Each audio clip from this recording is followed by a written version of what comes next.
brink of a nuclear war. We all know it, but few of us have done anything to prepare for it. Well, don't worry, because some of the most important items to help you survive might actually be in your home right now. Want to know all the different ways duct tape can save your life? Or why your fancy sunglasses are more important than your cell phone? Well, today we're going to help you put together the ultimate nuclear survival kit with just 8 items from around your home. Let's get started, because as soon as that bomb drops, you'll have just minutes until radioactive fallout starts raining down from the sky and eating away at your body. Number 8, helmet. Okay, the explosion will be massive. Then, if you survive the initial blast, a huge shockwave will hit seconds later, causing structures to collapse. It's time to brace for impact. You'll need to protect your head from falling debris. A bike helmet or a motorcycle helmet can help prevent head injuries or being knocked out by flying objects. Losing consciousness will be fatal. You've got a lot of work to do if you're going to survive the next few hours. Now, if you don't have a helmet, well, cover your head with thick clothing and use a piece of cloth to cover your mouth and nose and protect your lungs. There's going to be a lot of dust and smoke in the air. Number 7, sunglasses. The initial explosion will produce a powerful flash of light with high ultraviolet radiation that can cause temporary blindness and eye injuries to anyone within an 85-kilometer radius. Wear sunglasses with UV protection, and needless to say, don't look directly at the explosion. Now, even though sunscreen won't protect your skin from all the forms of radiation caused by the explosion, it does offer protection against UV radiation that can lead to sunburns, skin cancer, and weakening of your immune system. So put on that high SPF sunscreen and cover your skin with thick clothes. Number 6, rubber gloves. After the initial blast, your environment will be covered with radioactive particles, and as the fallout begins, it's only going to get worse. It'll be crucial to avoid direct contact between your body and radioactive particles, but obviously you still need to handle things, so protecting your hands will be essential. Regular cleaning gloves are fine. They'll protect your skin from radiation. It's best to have a lot of them since they can get damaged. They'll also help you preserve your water supply for drinking. If you're wearing them, you won't need to wash your hands so much. Number 5, battery radio. Most of your local communication infrastructure will be devastated. It may be days or weeks before the electric grid and the internet are restored. However, radio signals may not be affected.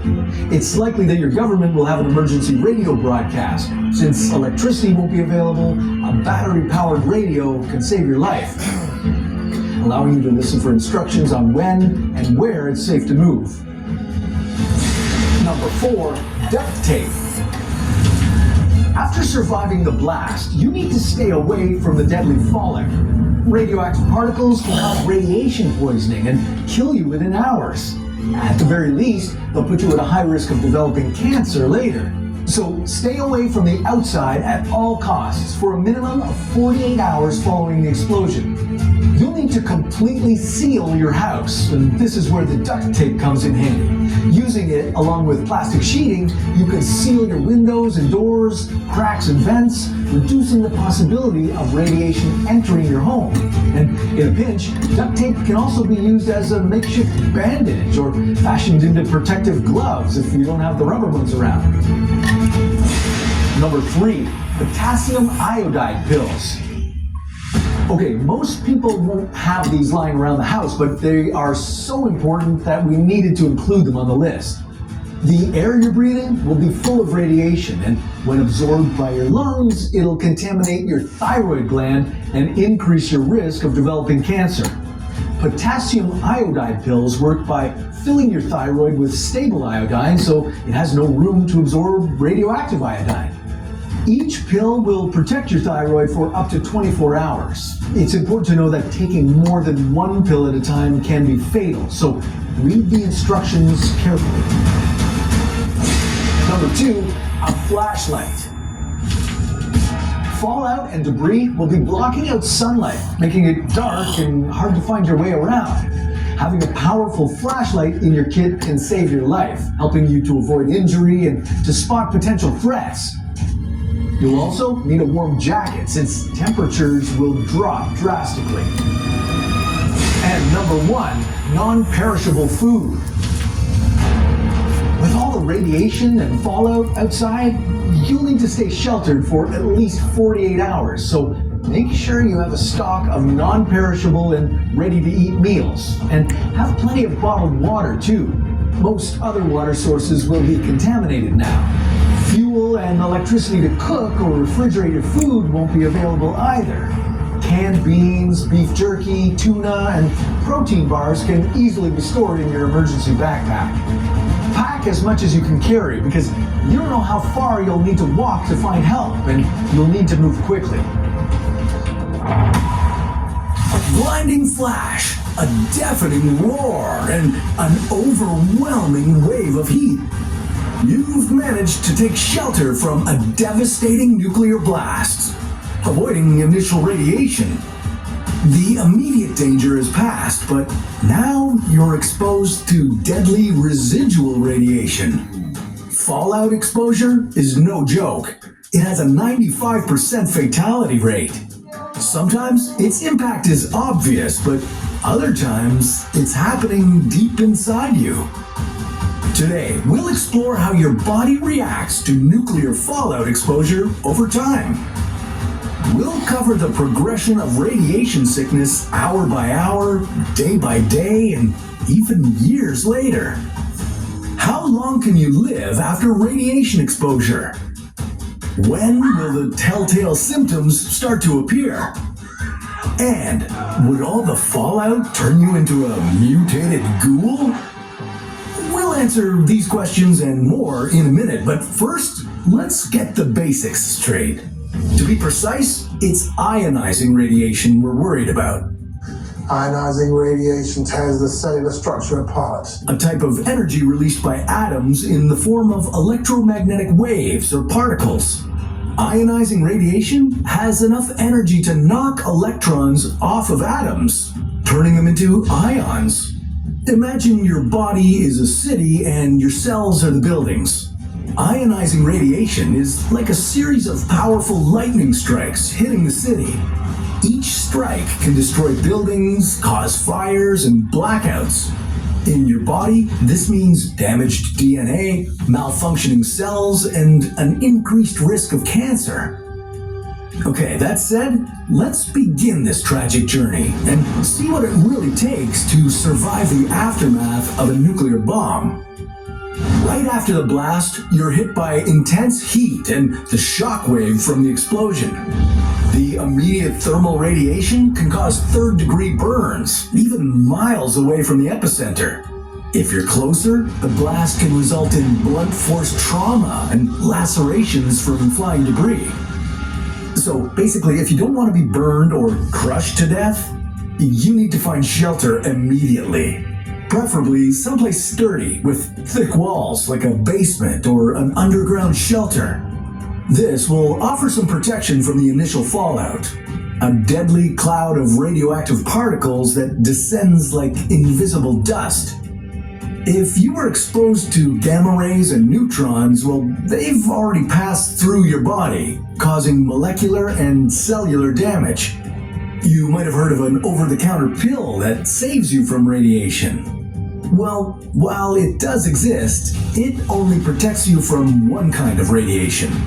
Potassium iodide, often abbreviated as Ki, works by flooding the thyroid gland with stable, non-radioactive iodine. The thyroid gland is a small gland in your neck that regulates important bodily functions through hormone production. And Ki prevents it from absorbing any radioactive iodine that enters your body. The CDC says these tablets work, but only for 24 hours, meaning they can block the intake of radioactive iodine for just 1 day. Ideally, you should have got the pills and instructions from your local health department. 1 hour later, you're already dealing with initial radiation exposure. Radioactive particles from the fallout will be all around you. causing external contamination if they settle on your skin and clothing. If you inhale or ingest any of these particles, you're in for a rough ride. You might suddenly feel nauseous and start vomiting. These are the first signs of radiation sickness. That's your body's immediate response to the intense radiation damage occurring at a cellular level. If you have access to clean water, wash yourself thoroughly to remove any radioactive particles from your skin and hair. Avoid using conditioner as it can bind radioactive particles to your hair. Yeah, I don't care how soft and shiny it makes your hair look because, well, you may not have any hair left if things get worse. Within the first few hours, the acute radiation syndrome, ARS, begins to take hold. ARS is an illness that occurs when the entire body, or most of it, is exposed to a high dose of penetrating radiation. Unlike chronic radiation exposure, which happens over a long period, ARS results from a sudden, intense burst of radiation. That's what makes it acute. The first phase, known as the prodromal phase, kicks in with intense nausea, vomiting, and diarrhea, which is especially not fun if you picked a shelter without a toilet. Your cells are slowing down at this point, especially the rapidly dividing ones in your gastrointestinal tract and bone marrow. Your body is under attack and the clock is ticking. And while you really need medical help, you can't go outside just yet. Better yet, seal all the windows, doors, and ventilation systems to prevent radioactive particles from getting in. You'll thank me later. After your first day, your symptoms aren't letting up. Your body is trying desperately to get rid of toxins out of both ends. And, well, it's super nasty and exhausting.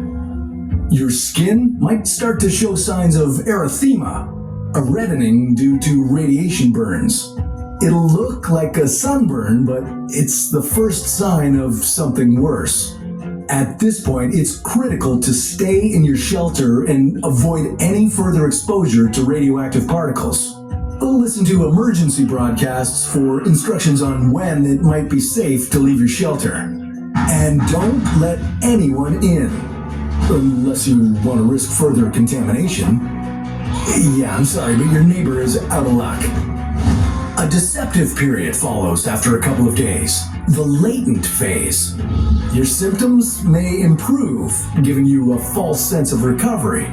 But don't go celebrating just yet. During this time, your body is attempting to repair the massive cellular damage inflicted by the radiation. Continue to avoid any additional exposure and conserve your energy. Stay hydrated and try to rest as much as possible. And count your blessings because you're gonna need them for this next phase. By the end of the first week, the manifest illness phase begins. This is when your stomach goes haywire. You'll experience extreme dehydration and an imbalance of electrolytes. Let's hope you have some Gatorade on hand. The hematopoietic syndrome sets in as your bone marrow's ability to produce blood cells worsens. You'll have severe diarrhea, infections, bleeding, and extreme fatigue. If you still haven't had any medical help, focus on hydration and try to find any available sources of clean water and basic nutrients. As the weeks go by, the damage to your bone marrow continues to bring a handful of nasty conditions. Anemia causes fatigue and weakness due to a lack of red blood cells. Leukopenia increases your risk of infection because of a low white blood cell count. Thrombocytopenia means you'll bruise and bleed more easily due to a shortage of platelets. Radiation also affects hair follicles, so don't be shocked if you start losing some hair. And although your skin won't necessarily melt like in some movies, it can develop blisters, peeling, and changes in pigmentation. You won't turn into a mutated ghoul, but things can still get pretty ugly for you. The best you can do now is to stay as clean and infection-free as possible. Any open wounds need to be kept sterile. In the first 6 months following the exposure, long-term effects begin to manifest. Organs like your heart, lungs, and kidneys might start to experience chronic damage at this point. And your risk of developing leukemia and other cancers has skyrocketed from all the damage to your DNA. Regular medical screenings are crucial for early detection of cancers and ongoing health issues. Over the next decade, you'll be dealing with chronic health issues. That organ damage we mentioned earlier, it's gotten a whole lot worse. Pulmonary fibrosis causes lung tissue to become scarred and stiff. That leads to chronic cough, severe shortness of breath, and fatigue. Your kidneys stop filtering waste from the blood effectively, resulting in high blood pressure and swelling in your legs and feet. And damage to the blood vessels in your heart increases the risk of cardiovascular diseases. Exposure to fallout might have affected your fertility too, so get checked if you're planning on having kids. This whole situation is devastating, to say the least. We wish that the impact of nuclear fallout on victims existed only in theory, but unfortunately, humans have experienced its devastating effects firsthand. And the worst part is, it could happen again. Today we're comparing the scale of 6 of the world's most destructive nuclear bombs, including one so devastating it was deemed too risky to use. Brace yourself. It's about to get loud. Starting off, we have the 15-kiloton bomb that the US dropped on Hiroshima in 1945. Little boy caused the deaths of around 80,000 people and exposed tens of thousands more to high levels of radiation. It gets worse. The temperature near the blast site in Hiroshima reached 300,000 degrees Celsius. For perspective, that's about 300 times hotter than the temperature bodies are cremated at. Sounds horrifying, right? Well, we're just getting started. In 2017, North Korea detonated a nuclear bomb 16 times more powerful than the one that devastated Hiroshima. The nuke is said to have weighed in around 250 kilotons. Ish. Yeah, here's where things get a little murky. Researchers aren't exactly sure what the power of the bomb was, and North Korea isn't spilling the tea. But they estimate it was between 148 to 328 kilotons. On the other hand, the US intel community estimated it was 140 kilotons. One thing is for sure though, it was felt all around the world. Seriously, this bomb was so intense it caused an earthquake with a magnitude of about 6.3. The sound waves from the explosion were so powerful they were picked up by seismometers worldwide. Up next is one of the most powerful bombs in the US's arsenal, the B-83. This nuke has a yield of around 1.2 megatons of TNT. But what does that mean exactly? Well, let's break it down. You don't need to be a nuclear physicist to know you want to be far away from one of these. Once it hits, it'll create blast waves with a force of about 180 metric tons and wind speeds of 255 kilometers an hour within a 6-kilometer radius. If you were within about a 21-kilometer radius, you'd experience flash blindness. Within an 8-kilometer circle, you'd get third-degree burns, where your body tissue gets blistered and then destroyed. And if you're within a 1-kilometer radius, you'll be hit by blast waves with 720 metric tons of force and winds of 756 kilometers an hour. Medically speaking, it's gonna suck. There are about 650 B-83s in active service, so that's comforting. Next up, Castle Bravo, the biggest nuclear bomb ever tested by the US. It packed a punch of around 15 megatons and caused an explosion 2.5 times more devastating than researchers anticipated. And this was obviously a problem. Yeah, this bomb was 1,000 times more powerful than the one dropped on Hiroshima. Radioactive debris spread across 18,000 square kilometers, contaminating people on nearby islands and even on a Japanese fishing trawler. This was dubbed the worst radiological disaster in US history, and it caused a massive uproar against nuclear testing. Understandable when you see the staggering 7.2 kilometer wide, 39.6 kilometer high mushroom cloud. Oh, and it created a crater on the ocean floor nearly 2,000 meters wide and 76 meters deep. That's huge, but the next two on our list are even bigger. The Tsar Bomba 50 was not your average bomb. It was a hydrogen bomb and the most powerful one ever tested. It had a yield of about 50 megatons. In 1961, the USSR detonated it on a small Arctic island, creating a shockwave that turned the island into a flat skating rink. The bomb was commissioned by Nikita Khrushchev and weighed 27 tons and required an aerial bomber to transport it to the Arctic. The detonation was so powerful that it knocked the bomber down 900 meters before the pilot could course correct. It's not hard to see why a bomb with this kind of power was never made again. But that doesn't mean the USSR didn't want to.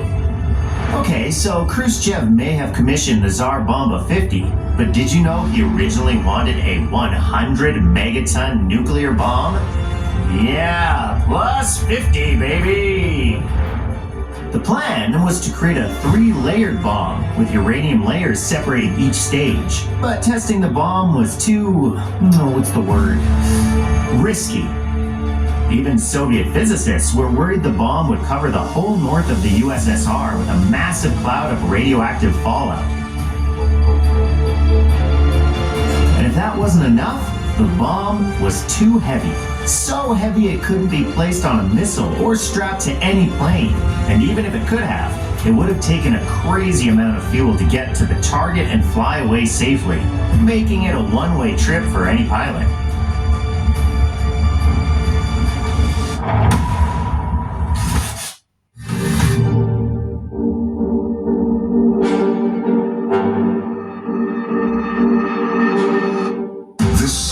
Looks like a beautiful place to go hiking with a tour guide. But what if I told you that you're in one of the most dangerous spots in the world? This place is teeming with toxic radioactivity. Spend 1 minute too long here, and it'll be the death of you. I wouldn't want to be in your shoes right now. Here's how to survive the most radioactive places on Earth. Radiation is all around us. If you've been on a plane or had an X-ray at the dentist, you've been exposed to tiny amounts of radiation. The radiation you'd receive by taking a 5.5-hour flight from New York to Los Angeles is nearly 100 times less compared to the levels you would experience in some of the places we're about to take you. And you better pay attention, because danger might be closer than you think. What should you do after being exposed to radioactive material? What are the symptoms of radiation sickness? And why shouldn't you use conditioner? Number 5, Milusu, Kyrgyzstan. Located in Central Asia, this small town was practically built on nuclear waste. A large mining operation resulted in 3 million megatons of uranium being excavated and then simply buried, contaminating the region's water, specifically the Milusu River. Unfortunately, in this town, cancer is quite common as a result. Between 2006 and 2015, of the 235 people diagnosed with cancer, 197 died. If you ever visit Milusu, make sure to bring your own water and food supplies to avoid exposure to additional radioactive substances. Number 4, Pripyat Hospital, Ukraine. After the 1986 Chernobyl nuclear power plant disaster, firefighters and first responders were brought to this hospital for treatment. Medical instruments, tools, and documents were left in the building as they were way too contaminated to be removed. Despite being a tourist attraction now, It's forbidden to enter the hospital's basement. Filled with the clothing worn by doctors and nurses, it's a radioactive hotspot. Since official tours are given here, you'd be scanned for radiation exposure as you enter and when you leave. Even with that in place, you'd still need to be able to identify symptoms of radiation sickness. If you start to feel nauseous or your skin turns red or abnormally tan, you need to leave the area immediately and seek medical help. Number 3. Puerto River, USA. Church Rock, New Mexico has huge uranium ore reserves. In 1968, a large-scale mining operation was set up. Any waste was deposited in 3 lagoons fortified by a dam built on geologically unsound land. A decade later, the dam breached and poured 427 million liters of radioactive water into the river. The Puerto River supplied fresh drinking water to local communities for themselves and their livestock. As a result, people have suffered numerous health issues, including kidney damage and cancer. Play it safe. Bring your own water. Number 2. Goiás, Brazil. In 1987, a robbery at an abandoned cancer clinic went terribly wrong when 2 thieves found a teletherapy unit used for cancer treatment, still equipped with a canister containing a bright blue substance. They brought it home and, without realizing it, exposed friends and family to very radioactive cesium-137. The device was sold to a local junkyard, where it was dismantled and the cesium-137 was released. Contamination was found over 161 kilometers away, and more than 100,000 people had to be monitored for radiation exposure. If you've been exposed to radioactive material, it is crucial to decontaminate yourself. Remove the outer layer of your clothing and put them in a sealable container and take it away from yourself and others. Take a shower as soon as you can. Use soap and shampoo, but make sure to skip the conditioner. It can make radioactive material stick to your hair. Number 1. Fukushima, Japan. In 2011, a magnitude 9.0 earthquake hit the Pacific off the coast of Japan, triggering a massive tsunami that flooded reactors at the Fukushima Daiichi nuclear power plant. 3 of them started to leak radioactive material following a fire caused by hydrogen air explosions. The spill meant 300,000 people had to be evacuated from the surrounding regions. While the plant was shut down, wastewater continued to be released into the Pacific. It'll take about 40 years to completely decommission the plant, so avoid taking a dip anywhere near it in the meantime. Phew, that was intense, but you pulled through. August 4th, 2020, a fire ignited at the port of Beirut in a warehouse that stored ammonium nitrate and a stash of fireworks. A team of firefighters arrived to fight the fire. However, they quickly noted that something was wrong. The fire was too large and produced what they described as a crazy sound. The first explosion was triggered minutes later, with force equivalent to 2.5 tons of TNT. Seconds after, another explosion occurred, and this one was much, much larger. The blast sent a red-orange cloud into the air caused by nitrogen dioxide. The explosions resulted in the deaths of 218 people, 7,000 injuries, and $15 billion in property damage.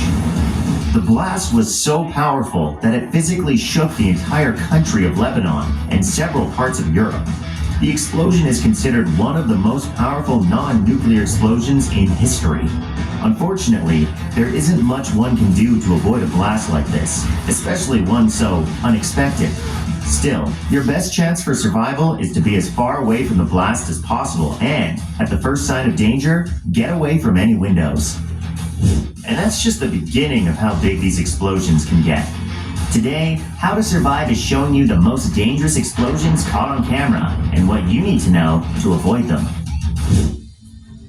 Chernobyl is one of the most famous nuclear disasters in history, and to this day, it remains dangerous for unrestricted tourism due to the radioactive fallout.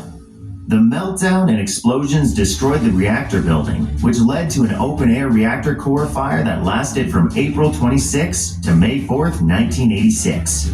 Radioactive containments were released across parts of the USSR and Europe. This incident, along with others, has led to the fear of nuclear meltdowns worldwide to this day. We're doomed! In the event of a nuclear meltdown, It's important to evacuate the immediate vicinity and stay out of the containment zones to reduce negative consequences on a person's health. On March 4th, 2012, a series of blasts occurred in the capital of the Republic of Congo. The explosions were so strong they were felt for several miles across the Congo River. The blasts damaged roofs and windows. They created widespread panic in Brazzaville and Kinshasa, as citizens believed an armed conflict had begun. Over 300 people were killed in the explosion, with 2,500 injured. The damage also left 121,000 people homeless. If you find yourself near an explosion like this, it's essential to get indoors as soon as possible. A series of explosions in northern China in 2015 killed 173 people and injured hundreds of others. The first two explosions occurred 33 seconds apart. The second explosion was far larger and involved detonating about 800 tons of ammonium nitrate. Ammonium nitrate is a component of explosive mixtures used in mining, quarrying, and civil construction, and accounts for 80% of explosives used in North America. The fires caused by the explosions burned throughout the weekend, which led to 8 additional blasts on August 15th. An investigation concluded that an overheated container of dry nitrocellulose was the cause of the initial explosion. Tragically, of the 173 fatalities, 104 were firefighters.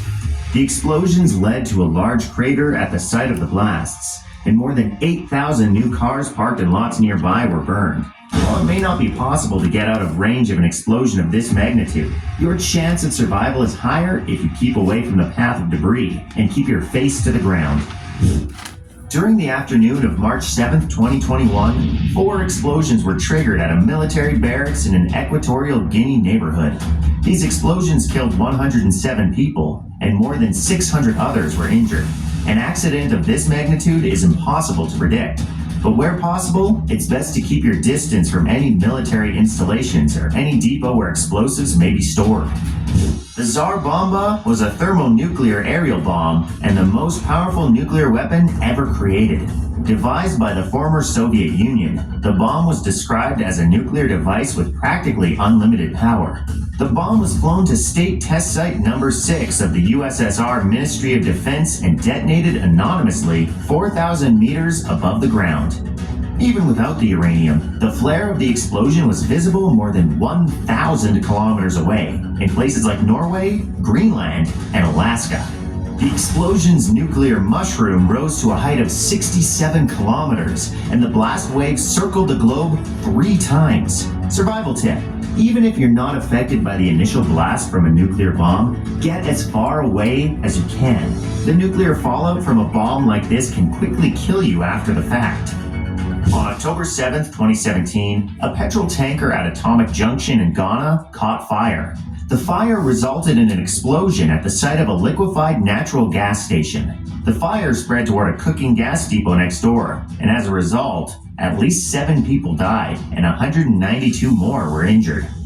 The total cost of property destroyed is estimated to be over $120,000. Trinity was the famous first nuclear weapon detonation conducted by the United States Army as part of the Manhattan Project. The explosion is infamous and has been featured in media since its detonation. This was a turning point in history, as it showed everyone how deadly these nukes can be. On the morning of December 6, 1917, the SS Mont Blanc, arriving late, collided with the SS Emo near Halifax, Nova Scotia. The Mont Blanc was carrying a plethora of high explosives, and as a result, caught fire and exploded, destroying a large part of the city. Nearly 1,800 people were killed, and an estimated 9,000 others were injured. Almost every structure in an 800-meter radius was completely destroyed, and a pressure wave snapped trees, bent iron rails, demolished buildings, grounded vessels, and scattered fragments of the ship for miles.